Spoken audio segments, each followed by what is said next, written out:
Hello everyone. I am Surendra Maurya. आज की हमारी क्लास में हम कुछ एक्सेल के ऐसे ऐसे तरीकों के बारे में सीखेंगे जो कि आपके काम को और स्मार्ट बना देंगे। वैसे तो हमने काफी सारी चीजें एक्सेल में अभी तक डिस्कस की हुई हैं, काफी सारे एडवांस फंक्शन में डिस्कस किए हुए। अब कुछ ऐसे तरीकों के बारे में हम सीखेंगे जो कि हमारे काम को एक प्रोफेशनल लुक देंगे, एक प्रोफेशनल टच देंगे। तो इससे आप हैक्स बोल सकते हैं कि एक्सेल के कुछ हैक्स हैं जो कि आपको आपके काम को और इजी बनाने में आपकी मदद करेंगे। तो आइए सीखते हैं। मैं ऐसे 5 हैक्स के बारे में आपसे बात करूंगा जो और भी आने वाले सेशन में मैं कुछ ऐसे हैक्स के बारे में आपको बताते चलूंगा जिससे आपका काम और इजी होता चलेगा। तो आज ऐसे 5 हैक्स हैं जिसके बारे में मैं आपको बताने वाला हूँ।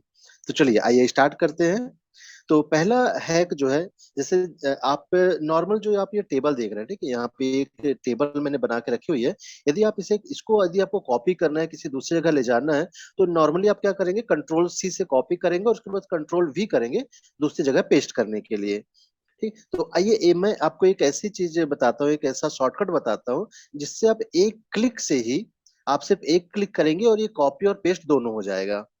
ठीक है, तो ये कैसे होगा? तो आपको क्या करना है, आपको इस जो जो भी टेबल या फिर जो भी कंटेंट आपको कॉपी करना है और दूसरी जगह पेस्ट करना है, उससे आप ऐसे सेलेक्ट कर लीजिए। उसके बाद आप कीबोर्ड से कंट्रोल की बटन प्रेस करिए।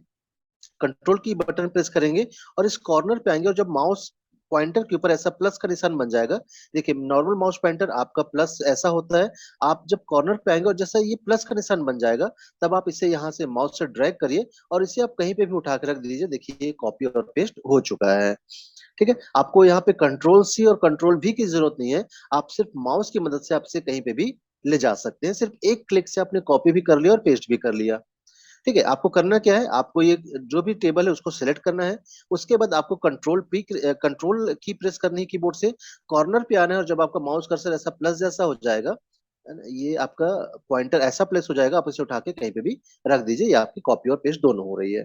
ठीक है, तो ये हमारा हैक वन था या ट्रिक वन थी जो कि आपकी कॉपी पेस्ट वर्क को आपको इजी हो गई है। आइए अब हैक टू की बात करते हैं कि दूसरा क्या हैक्स है जो मैं आपसे डिस्कस करने वाला हूँ। ये रिलेटेड है हमारे इस ये जो क्लिप बोर्ड आप देख रहे हैं, इससे संबंधित। तो ये क्लिप बोर्ड की मदद से हम कैसे कर सकते हैं, मैं इसका एग्जांपल दे के आपको समझाता हूँ। इसके बाद आप देखिए कि आप इसको कहाँ पे इस्तेमाल कर सकते हैं। अब देखिए, कई बार ऐसा होता है कि हमारे पास ये दो टेबल है और अगर हमें ये सेम डेटा जो है अलग अलग जगह पे अलग अलग तरीके से कॉपी करना पड़ता है। कभी हमें आधा डाटा किसी एक टेबल से और आधा डाटा किसी दूसरे टेबल से या दूसरी जगह से हमें एक टेबल में मर्ज करना रहता है। एक जगह पे हमें लाना रहता है, शो करना होता है। तो क्लिप बोर्ड की मदद से हम इसे बड़े ही आसान तरीके से कर सकते हैं। आइए देखते हैं कि कैसे आप इसे कर सकते हैं। तो यहाँ पे जो क्लिप बोर्ड दिख रहा है, आप इसमें क्लिक कर लेंगे। ठीक है, ये जो क्लिप बोर्ड है आप इसमें क्लिक कर लेंगे। ये देखिए, यहाँ पे लेफ्ट हैंड साइड में आ रहा है, बट यदि आपको जरूरत हो तो आप इसे कहीं पे भी उठा कर रख सकते हैं। इसे आप माउस की मदद से आप इसे जहां चाहे वहां पे उठा कर आप इसे ड्रैग करके रख सकते हैं। चलिए मैं इसे लेफ्ट में रख लेता हूँ। ठीक है, अब जरूरत क्या पड़ती है कि इसको मैं क्लियर ऑल कर लेता हूँ। देखिए, क्लिप बोर्ड बेसिकली क्या होता है, इसमें जो भी आप कट कॉपी या पेस्ट करते हैं तो ये क्लिप बोर्ड में जाके सेव हो जाता है। ठीक है, अब ये क्लिप बोर्ड में जाके सेव हो रहा है, इसे आप कहीं पे भी इस्तेमाल कर सकते हैं। तो अभी जो भी मैंने पिछला काम किया हुआ था, पिछला जो भी कट कॉपी किया हुआ है, वो यहाँ पे जाके सेव हो गया। मैं इसे क्लियर ऑल कर लेता हूँ, है ना, ताकि समझने में इजी हो जाए। अब मैं क्या चाहता हूँ कि आधा जो डाटा है मुझे इस टेबल से चाहिए और जो आधा डाटा है मुझे इस टेबल से चाहिए। तो हम ऐसा कैसे कर सकते हैं? तो हम क्या करेंगे, ये जो यहाँ तक जून तक का डाटा है, ये नेम है, मंथ नेम और यहाँ पे सेल्स दिया हुआ है। तो जून तक का डाटा है, ये मुझे चाहिए, तो इसको मैं कॉपी कर लेता हूँ। ये कॉपी हो गया। ठीक है, इसके बाद जो जुलाई से है, मुझे इस टेबल में से मुझे जुलाई का डाटा चाहिए, तो इसे भी मैंने क्या कर लिया, कॉपी कर लिया। ठीक है, ये दो डाटा मैंने कॉपी कर लिया। अब मुझे यहाँ पे क्या चाहिए, एक नई टेबल बनानी है जिसमें मुझे इन दोनों को, इन ये दोनों टेबल को मर्ज करना है। तो सबसे पहले मैं क्या करूंगा, यहाँ पे जो जनवरी से जो जून का डाटा था, ये यहाँ पे हमारे सामने है। इसमें हम क्लिक करेंगे तो देखिए क्या आ गया, जून तक का डाटा आ गया। अब यहाँ से मुझे दूसरी टेबल का चाहिए, यहाँ से जो जुलाई से हमने कॉपी किया हुआ था। तो ये जो लिखा हुआ है इसमें हम क्लिक करेंगे तो देखिए ये जुलाई का डाटा आ गया। ठीक है, तो इस प्रकार से क्लिप बोर्ड की मदद से ये हमारी दूसरी ट्रिक थी। इसी प्रकार से क्लिप बोर्ड के और क्या यूजेस है वो भी मैं आपको बता देता हूँ। जैसे कई बार होता है, मैं इसको कंट्रोल जेड कर देता हूँ। ठीक है, इसको भी कंट्रोल जेड किया, इसको ये हो गया, और इसको भी मैं क्लियर ऑल कर लेता हूँ। कई बार ऐसा होता है कि हमें इसमें से जनवरी का डाटा चाहिए, मार्च का डाटा चाहिए, मई का डाटा चाहिए, अगस्त का चाहिए, ऐसे मतलब अल्टरनेट मंथ का डाटा चाहिए, या फिर बीच में से किसी का भी डाटा चाहिए, पूरी टेबल हमें नहीं चाहिए, हमें कुछ पार्ट ही चाहिए उस टेबल के। तो उसे भी हम क्लिप बोर्ड की मदद से हम ले सकते हैं। जैसे अब मुझे मैं ये हेडिंग मुझे चाहिए, मैं इसे कॉपी कर लेता हूँ, ये मैंने कंट्रोल सी कर लिया, ये हमारे क्लिप बोर्ड में आ गया। इसके बाद मुझे फरवरी का डाटा चाहिए, तो फरवरी का डाटा हमने सिलेक्ट किया, इसको मैंने कॉपी कर लिया। इसके बाद मुझे अप्रैल का डाटा चाहिए, तो अप्रैल को मैंने जाके यहाँ पे कॉपी कर लिया। और दूसरा डाटा मुझे यहाँ से अगस्त का चाहिए, तो इसको मैंने कॉपी कर लिया। और लास्ट वन मुझे ये दिसंबर वाला जो डाटा है मुझे इसमें से चाहिए, तो इसको भी मैंने क्या कर लिया, कॉपी कर लिया। ठीक है, अब मुझे ये सब का जो भी मैंने यहाँ से कॉपी किया, मुझे यहाँ पे एक नए टेबल के रूप में चाहिए यहाँ पे। तो यहाँ पे हम जाएंगे, सबसे पहले ये हेडिंग है, तो नेम और सेल्स की हमने हेडिंग ले ली। इसका फरवरी का डाटा हमने कॉपी किया था, फरवरी हमने, सॉरी कंट्रोल, ठीक है, यहाँ पे आ गया। अब यहाँ पे हम क्या करेंगे, फरवरी का डाटा, ये फरवरी आ गया। ठीक है, यहाँ पे हमें फिर अप्रैल का डाटा चाहिए था, अप्रैल आ गया। यहाँ पे फिर हमें अगस्त का चाहिए था, जो कि दूसरी टेबल का है, वो हमने ले लिया। इसके बाद ये दिसंबर जो हमने दूसरी टेबल का कॉपी किया हुआ है, ये हमने यहाँ पे ले लिया। ठीक है, तो इस प्रकार से देखिए, बिना ज्यादा हमें कट कॉपी या पेस्ट किए हुए, क्लिप बोर्ड की मदद से हमने बहुत ही आसान तरीके से दो टेबल का मर्ज कर लिया। ऐसी अनवांटेड चीजें जो हमें रिप्रेजेंट नहीं करनी, कुछ सिलेक्टेड डाटा हमें चाहिए, तो क्लिप बोर्ड की मदद से हम ये सारी चीजें कर सकते हैं। तो ये हमारे ट्रिक नंबर 2 थी, हैक नंबर 2 था। आई होप कि आपको इसे आपको ये पसंद आई होगी।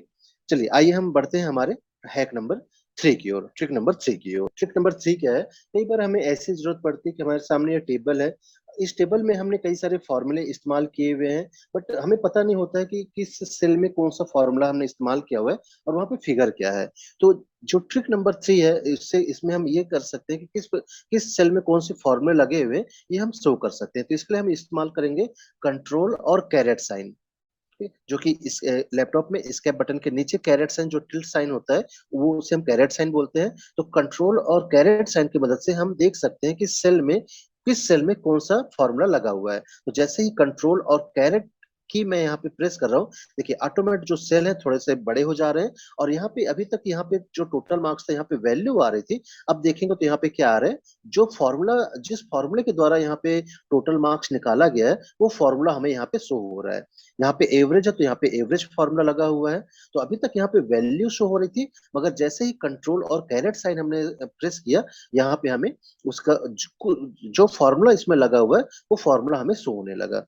अगेन मुझे नॉर्मल करना है टेबल, ये फॉर्मूला मुझे नहीं देखना, मुझे वैल्यू देखनी है। तो अगेन कंट्रोल कैरेट को मैं प्रेस करूंगा, देखिए अगेन यहाँ पे क्या हो गया, हमारा टोटल मार्क्स शो होने लगे और एवरेज शो होने लगे। तो जब हमें ये देखना होता है कि किस सेल में कौन सा फॉर्मूला लगा हुआ है, तो कंट्रोल और कैरेट प्रेस करेंगे तो आपको फॉर्मूला यहाँ से दिख जाएगा। ठीक है, तो ये कंट्रोल और कैरेट साइन का इस्तेमाल करके आप सेल में किस फॉर्मूले का इस्तेमाल हुआ है, किस फॉर्मूले का इस्तेमाल करने से वैल्यू आई है, ये आप देख सकते हैं। तो ये हमारा हैक नंबर 3 था। तो आइए अब आगे बढ़ते हैं हमारे नेक्स्ट ट्रिक की ओर। तो कई बार ऐसा होता है कि हम फाइल में काम करते हैं और कई सारे प्रिंट आउट निकाल लेते हैं, और फिर हमें पता नहीं होता कि वो फाइल कहाँ पे सेव है, या किस पेज का वो प्रिंट आउट है, किस फाइल का प्रिंट आउट है। तो यहाँ पे हम फाइल लोकेशन को भी हम हमारे प्रिंट आउट में ले सकते हैं, या फिर हम जान सकते हैं कि यदि ये फाइल जैसे ये फाइल में मैं काम कर रहा हूँ, तो ये फाइल कहाँ पे सेव है। कई बार हम काम करते रहते हैं और हमें पता नहीं चलता है कि ये फाइल की लोकेशन क्या है, कहाँ पे सेव है ये। तो फाइल की लोकेशन जानने के लिए हम एक सिंपल सा फॉर्मूला हम इस्तेमाल कर सकते हैं। जैसे मुझे यदि यहाँ पे फाइल का जो लोकेशन है यहाँ पे पता करना है, तो सिंपल सा एक फॉर्मूला होता है, इक्वल टू सेल, और इसका ब्रैकेट ऑन करेंगे, तो ब्रैकेट ऑन करेंगे तो यहाँ पे देखिए कई सारे आपको अब रेफरेंसेस आ रहे हैं, कई सारी चीजें आपको आ रही पुट करने के लिए। तो आप यहाँ पे चूज कर लीजिए फाइल नेम, आप इसमें डबल क्लिक करिए, तो ऑटोमेटिक डबल इन्वर्टेड कॉमा में आ रहा है। आप इसके बाद ब्रैकेट को ऑफ कर दीजिए, आपने फॉर्मूला लगाया इक्वल टू सेल, और यहाँ पे चूज किया आपने फाइल नेम, और जैसे ही आप इसे एंटर करेंगे, तो देखिए ऑटोमेटिक जो जिस भी जगह ये एक्सेल ट्रेनिंग नाम की सीट है, ये किस जगह पे सेव है, सी के अंदर, यूजर के अंदर, एबीसी में, डेस्कटॉप में एक्सेल ट्रेनिंग के नाम से सेव है, और अभी आप सीट 10 में काम कर रहे हैं। ठीक है, तो इस छोटे से फॉर्मूले की मदद से आप ये जान गए कि इस फाइल का लोकेशन क्या है और ये किस सीट का डाटा है। यदि मैं इसका प्रिंट आउट लूंगा, तो ये जो प्रिंट आउट आ रहा है, ये कहाँ पे सेव है, कहाँ पे मुझे मिलेगा, यदि कोई मिस्टेक है तो कहाँ पे जाके मुझे सुधारना है, कहाँ पे मॉडिफिकेशन करना है, ये मुझे एग्जैक्ट उस एड्रेस से मुझे पता चल जाएगा कि किस फाइल को मुझे ओपन करनी है और वो फाइल कहाँ पे हमारी अवेलेबल है। ठीक है, तो ये थी हमारे नेक्स्ट। आइए बढ़ते हैं हमारे नेक्स्ट नेक्स्ट हैक की ओर, बढ़ते हैं हम हमारे नेक्स्ट हैक की ओर। हैक हैक नंबर 5 या ट्रिक नंबर 5। तो कई बार हमें ऐसी जरूरत पड़ती है कि जैसे आप ये नाम देख रहे हैं ना, यहाँ पे एक नेम की लिस्ट है जिसमें कि फर्स्ट नेम और लास्ट नेम दोनों लिखे हुए हैं। अब कई बार हमें ऐसे जरूरत पड़ती है कि जो फर्स्ट नेम और लास्ट नेम है ये दोनों हमें अलग अलग कॉलम में चाहिए, हमें एक कॉलम में नहीं चाहिए। हमें फर्स्ट नेम अलग कॉलम में, सेकंड नेम अलग कॉलम में चाहिए। तो कई बार होता है कि हमें मालूम नहीं होता हम कि कैसे करेंगे, क्योंकि ये तो एक ही कॉलम में है। दो कॉलम में इसे बनाना है, उसके बाद फर्स्ट नेम अलग होना चाहिए, लास्ट नेम अलग होना चाहिए। तो कई बार ये ट्रिकी हो जाता है, इसको हम फास्ट तरीके से नहीं करते हैं, फिर हमें अलग अलग टाइप करना पड़ता है। फर्स्ट नेम अलग टाइप कर रहे हैं, लास्ट नेम अलग टाइप कर रहे हैं, तो इसमें हमें काफी ज्यादा टाइम लग सकता है। मगर मैं अभी आपको एक बहुत ही ऐसे ट्रिक बताने वाला हूँ कि सिंपल सा आप 3 क्लिक में आप ये पूरा काम कर सकते हैं। सिंपल से 3 क्लिक में आप ये फर्स्ट नेम और लास्ट नेम अलग अलग कॉलम कॉलम में आप इसको तैयार कर सकते हैं। ठीक है, आइए सीखते हैं कैसे करेंगे। तो देखिए, जैसे कि ये एक पूरा नाम है, तो इसको मैं क्या करूंगा, इसको मैं पूरा कॉपी कर लेता हूँ। ठीक है, ये मैंने कॉपी किया यहाँ से, और इसको मैं यहाँ पे पेस्ट कर लेता हूँ। ठीक है, कॉपी करके पेस्ट कर लिया हमने। अभी हमारे पास दो लिस्ट तैयार हो गई। अब मैं सिंपल सा एक रिप्लेस ऑप्शन यहाँ पे आ रहा है, ठीक है, फाइंड एंड रिप्लेस। तो रिप्लेस ऑप्शन की मदद से एक एक कमांड से मैं इसमें से फर्स्ट नेम और लास्ट नेम दोनों को अलग अलग कर लेंगे अभी। ठीक है, तो हमें करना क्या है, सिंपल सा हम इसे, ठीक है, तो हमें करना क्या है, इसको हम सिलेक्ट कर लेते हैं। सिलेक्ट करने के बाद हम ये जो यहाँ पे फाइंड रिप्लेस आ रहा है, इस रिप्लेस में क्लिक करेंगे, रिप्लेस की विंडो ओपन हो जाएगी। इस विंडो में हमें क्या करना है, अब इस ये जो मैंने सिलेक्ट किया हुआ है, यहाँ पे मुझे फर्स्ट नेम चाहिए। तो यहाँ पे हम क्या करेंगे, हम स्पेस देंगे। यहाँ पे मैंने एक स्पेस दिया, और हम यहाँ पे लगाएंगे एक एस्ट्रिक साइन या स्टार साइन। और इसके बाद हम क्लिक करेंगे रिप्लेस ऑल में। रिप्लेस ऑल में क्लिक करते ही आप देखेंगे कि यहाँ पे मैसेज आ गया, all done, we made 9 replacement. इसको हम क्या कर लेते हैं, ओके कर लेते हैं। ठीक है, जैसे ही आप इसमें ओके करते हैं तो आप देखेंगे कि इसमें जो लास्ट नेम था ये ऑटोमेटिक यहाँ से हट चुका है। तो उसमें इसको मैच कर लेता हूँ। ठीक है, तो आप देखिए इसमें से जो लास्ट नेम था ये क्या हो चुका है, हट चुका है। अब इसमें से हमें क्या करना है, इसमें से हमें फर्स्ट नेम हटाना है, तो मैं क्या करूंगा, इसको भी सिलेक्ट करते हैं हम। और हम जाते हैं हमारे रिप्लेस ऑप्शन में, यहाँ पर रिप्लेस विंडो आ जाती है। अब यहाँ पे हमें क्या करना है, अब यहाँ पे हमें स्पेस, हमने पहले वाले कॉलम में हमने स्पेस पहले दिया था, स्टार बाद में दिया था। अब यहाँ पे हम क्या करेंगे, हम यहाँ पे स्टार पहले देंगे और स्पेस हम बाद में देंगे। और इसके बाद हम रिप्लेस ऑल में क्लिक करते हैं। जैसे आपने रिप्लेस ऑल में क्लिक करेंगे, ओके करेंगे, अब आप देखिए जो फर्स्ट नेम है और जो लास्ट नेम है दोनों अलग अलग हो चुके हैं, और आपने बिल्कुल 3 स्टेप में या 3 क्लिक में आपने ये पूरा काम कर लिया। ठीक है, तो बहुत ही इजी तरीके से आपने ये आपने जो फर्स्ट नेम थे और लास्ट नेम थे वो आपने दोनों को अलग किया, और दोनों को अलग अलग कॉलम में आपने इसको कर लिया। तो ये था हमारे आज के इस सेशन में, हमने 5 हैक्स के बारे में सीखे। इन हैक्स के द्वारा आप अपने काम को स्मार्ट बना सकते हैं, इजी बना सकते हैं, ज्यादा फास्ट काम आप इससे कर सकते हैं। इसके आने वाले वीडियो में मैं ऐसे ही और कई सारे हैक्स आपको बताने वाला हूँ। तो बने रहिए मेरे चैनल के साथ, और जो आपके दोस्त हैं, आपके फ्रेंड है, आपके रिलेटिव है, उनको बताइए ये एक चैनल है जहाँ से आप नई नई चीजें सीख रहे हैं और आपके काम को इजी बना रहे हैं। तो इस सेशन में हम इतना ही रखते हैं, मिलते हैं हमारे नेक्स्ट सेशन में। तब तक के लिए thank you, bye bye all.